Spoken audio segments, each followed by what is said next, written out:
All right, man. Floor's yours. You sent me a text message on Monday, September 1st, and you were like, we need to pod. I got this Jauan Jennings ticket off, so let it rip. So here's the thing with Jauan Jennings that I don't think people have talked about enough. And I just want to get this out of the way first. NFL contracts are difficult. When you're in the position that Jauan Jennings was in 2024 as a restricted free agent, the decision regarding, signing your free agent tender versus looking to get a multi-year deal is a difficult decision. And at the time, it makes plenty of sense. Hey, multi-year deal. Let me get that 2-year contract. Let me get $10 million guaranteed. That's better than 4.89 guaranteed that I would have gotten on a 1-year restricted free agent tender. So that makes sense.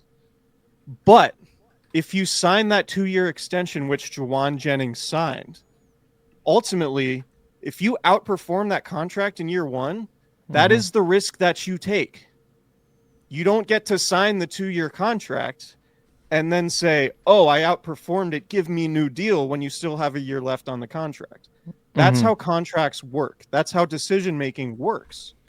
So, yes, it's a very difficult decision at the time to forego a 2-year contract extension, or in essence, a 1-year contract extension that Jennings signed, when he only had 265 yards on 19 catches in 2023 before he signed that extension.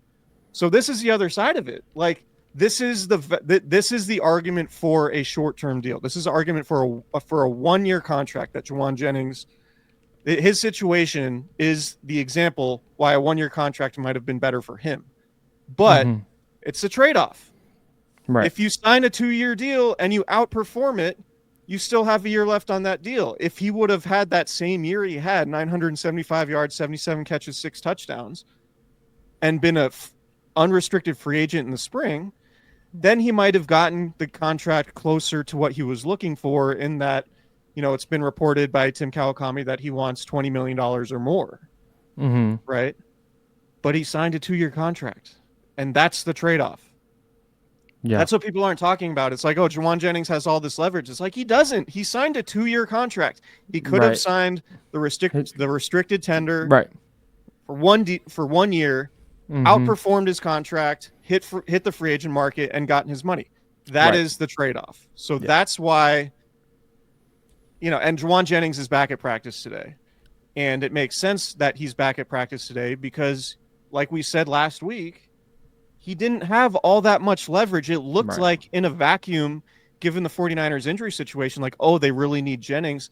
It's like, no, they don't need to sign Jennings to a $20 million a year contract because their receiver depth is thin going into week one.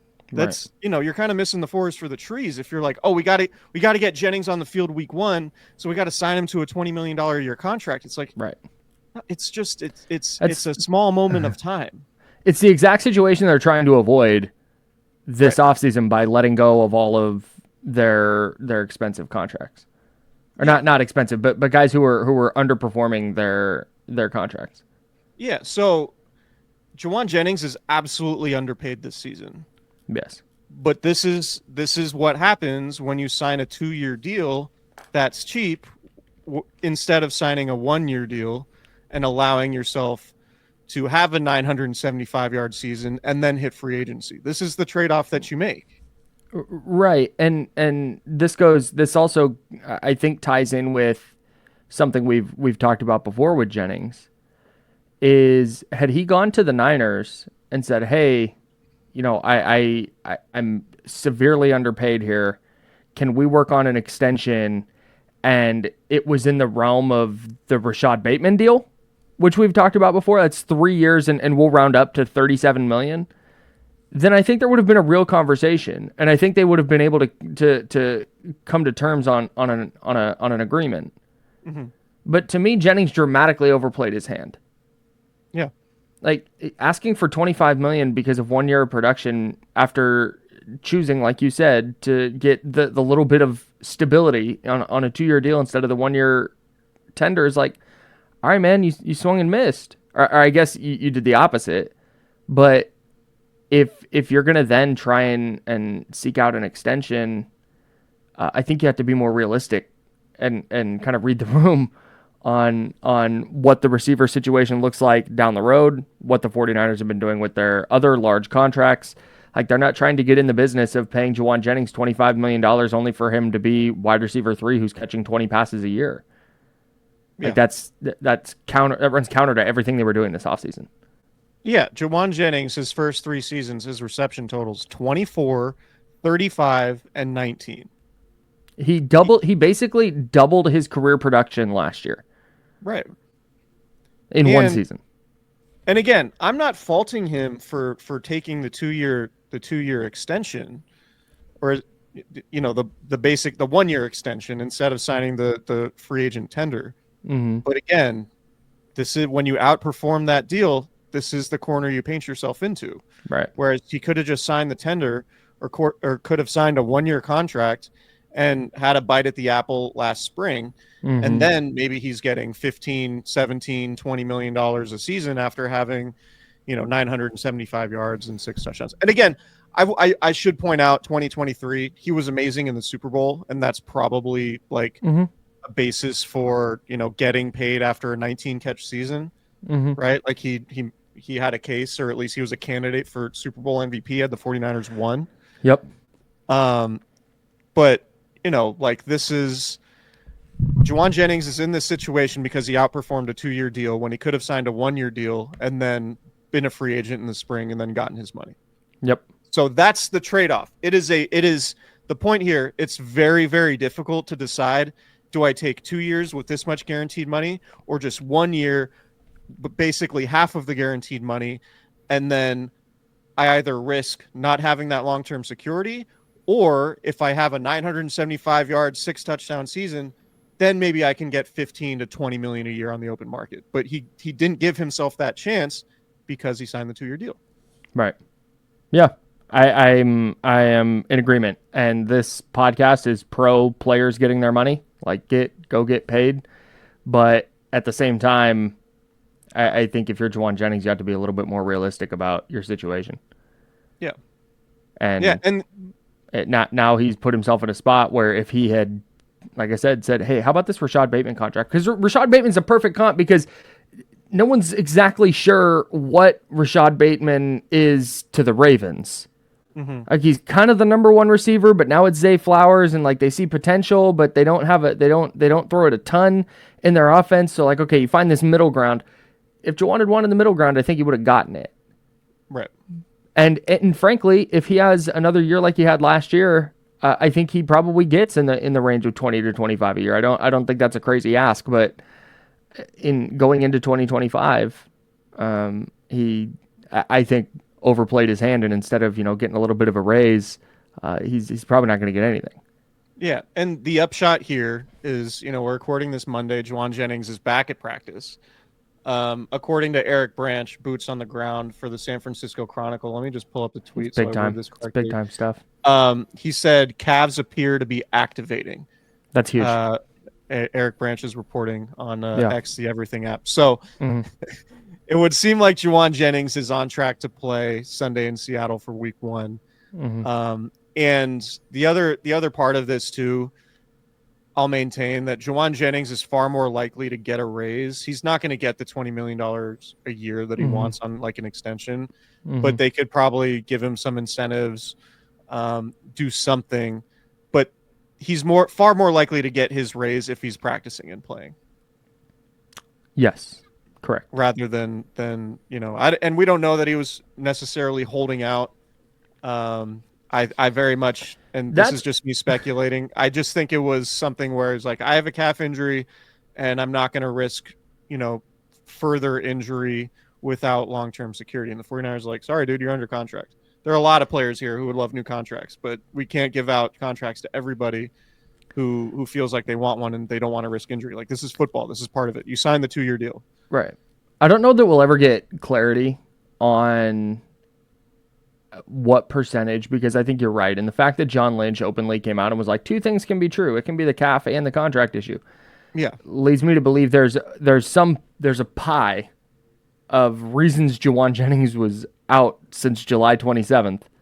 And I would love to know what the factor the injury and the contract each played. Maybe it was the calf at first 100% of the reason. But then as this thing went on, and I think you're probably right, where it would make a lot of sense if he's going, man, you know what? It feels better, but I've watched all these NBA guys go down with these awful injuries. I watched Dre Greenlaw go down with his awful injury after dealing with calf stuff, and I'm not ready to get out there yet. I don't think Kendrick Bourne's arrival for a visit did anything to spark his decision-making, for what it's worth. Right. I would agree. And I think if he was really, if he was like really in danger of, I don't know. I don't want to speculate on his injury. I want to, knock on wood here and hope that he doesn't, something bad doesn't happen. Absolutely. But I think if there was real fear that something terrible was going to happen with the calf, he just wouldn't be practicing. Right. He'd be like, yeah, I'm hurt. That's what this is. I'm hurt. Yeah. This isn't about the contract. If I could play, I'd play. But he looks fine. It was 5 weeks.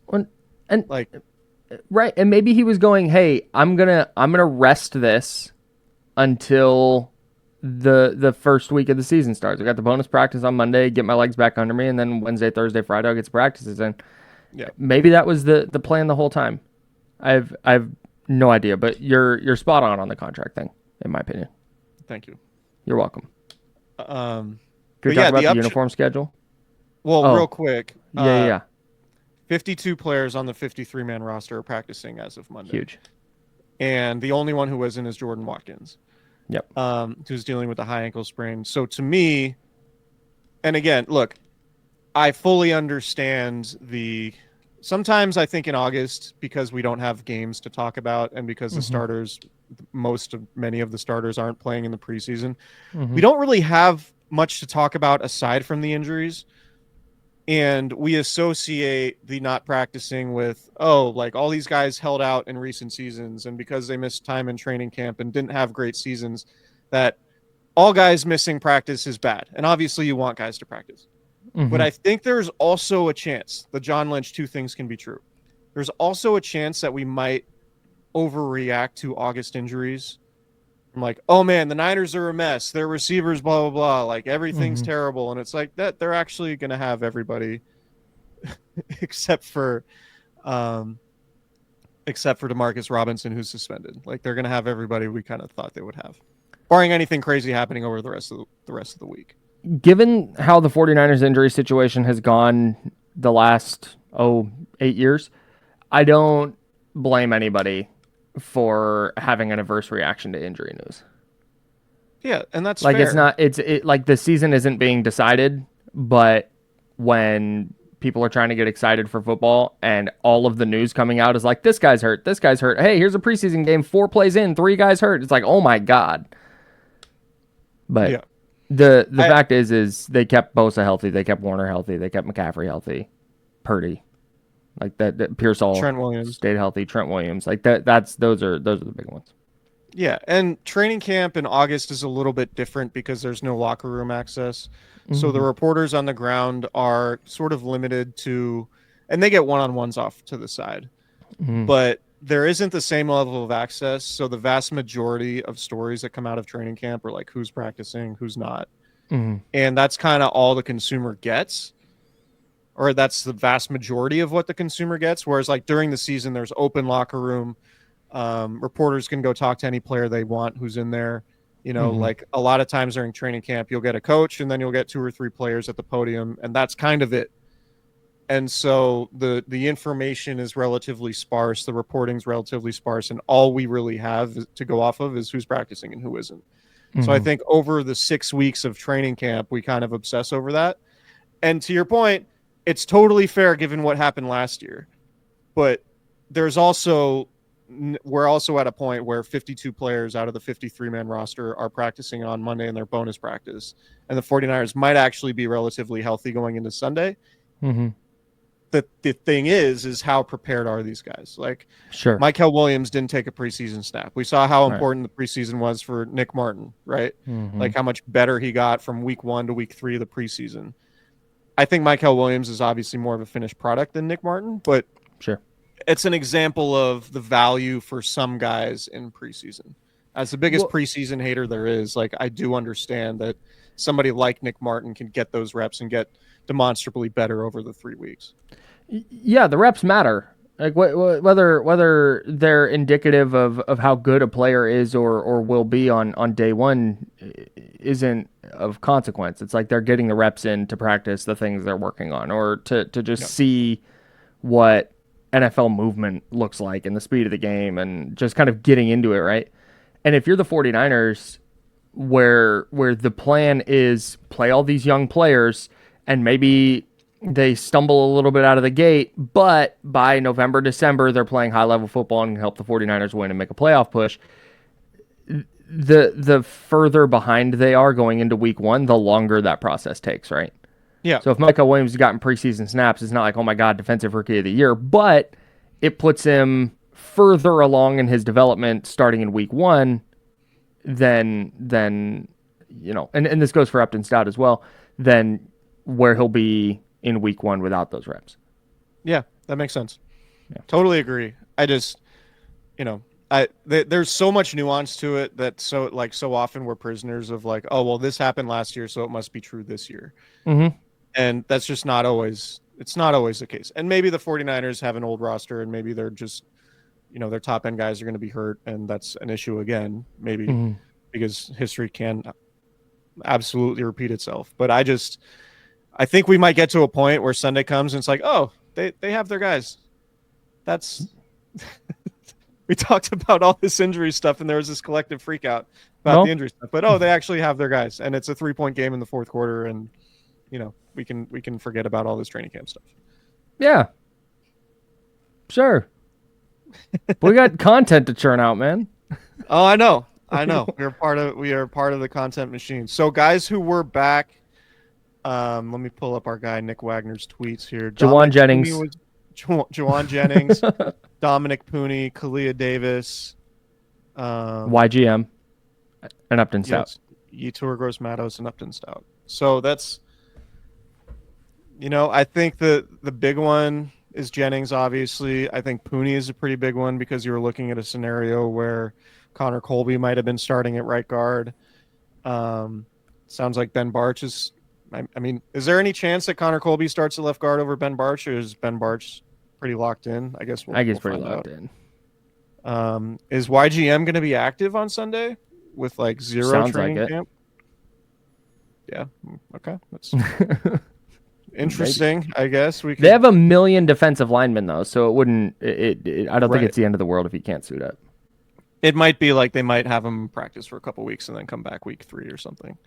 Hey, do you want to do a bit on Thursday pods this year where we predict who the inactives are going to be? Maybe at the very end of the episodes. So the real hardcore Candlestick Chronicles heads can enjoy the bit, but I don't know if we want to lead the Thursday pods with that. I was thinking make it the title. Predicting inactives for week 1. Who's in? Yeah, sure, we could do that. People getting dialed. Is Drew Moss playing or not, Chris? Oh, great question. Great question.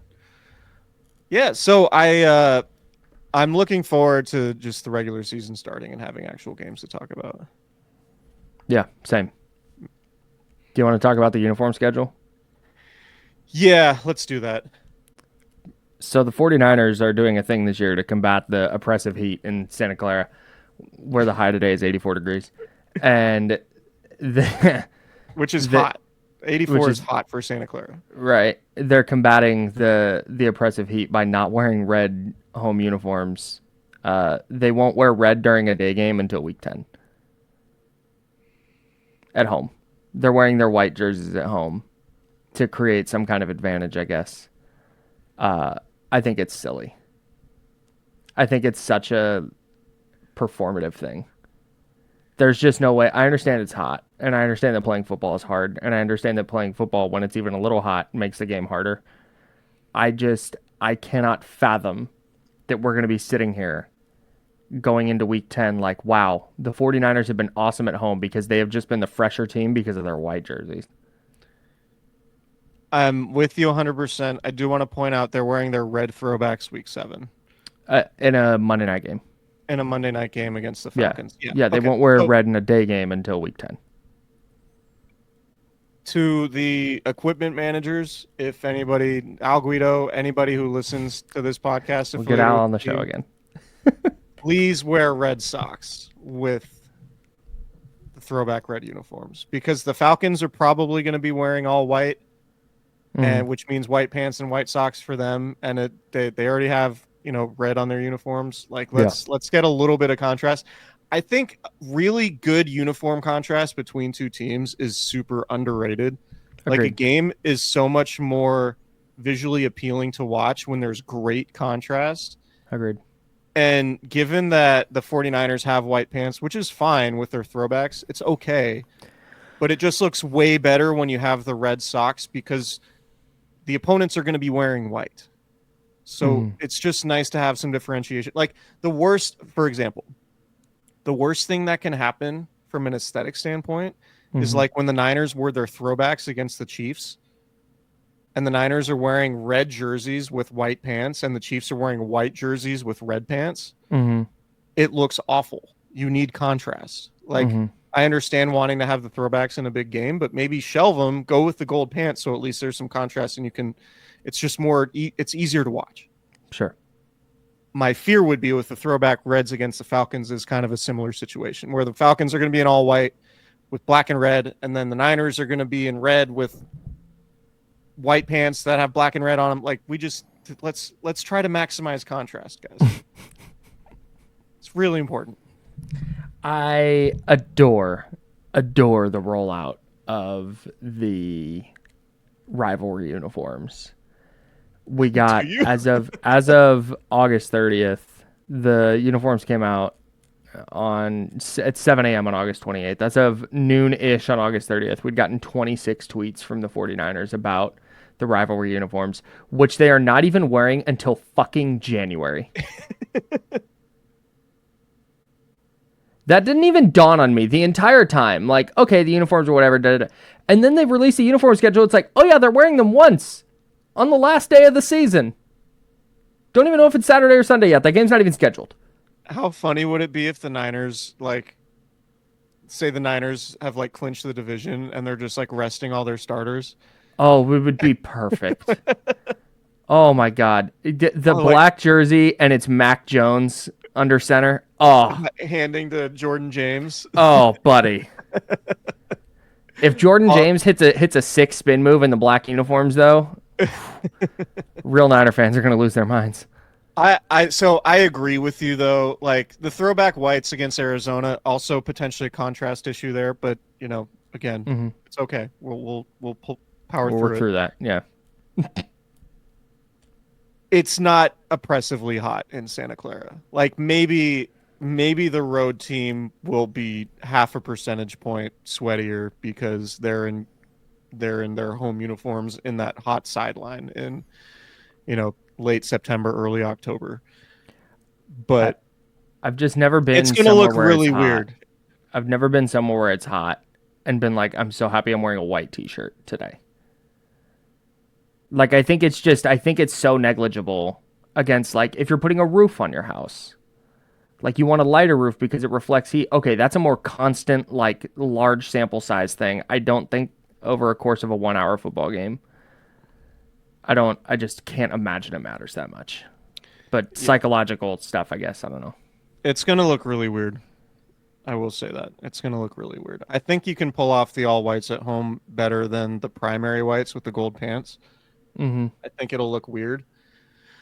But, we'll see. I do think what's funny about this to me is you remember how when Levi's Stadium was first built and fans were complaining about how hot it was on the East Grandstand, and then the organization was kind of pushing back on it, it's fine. It's it's not that was hot. crazy. That was insane. Right. It's fine. It's not that hot. And then Jim Harbaugh they say from their suite. Right. Then Jim Harbaugh literally moved the home sideline was supposed to be the east sideline, but Jim Harbaugh moved it. And so now you have the team making all these uniform changes because of the heat. Just like, yeah, man, this is what fans have been complaining about. Like, you are very much legitimizing this thing that you were pushing back on when Levi Stadium was first built. And they can't put shade on it because of the proximity to the airport or something like that. Yeah. And it's like, hey, it's almost as if this stadium was ill-conceived.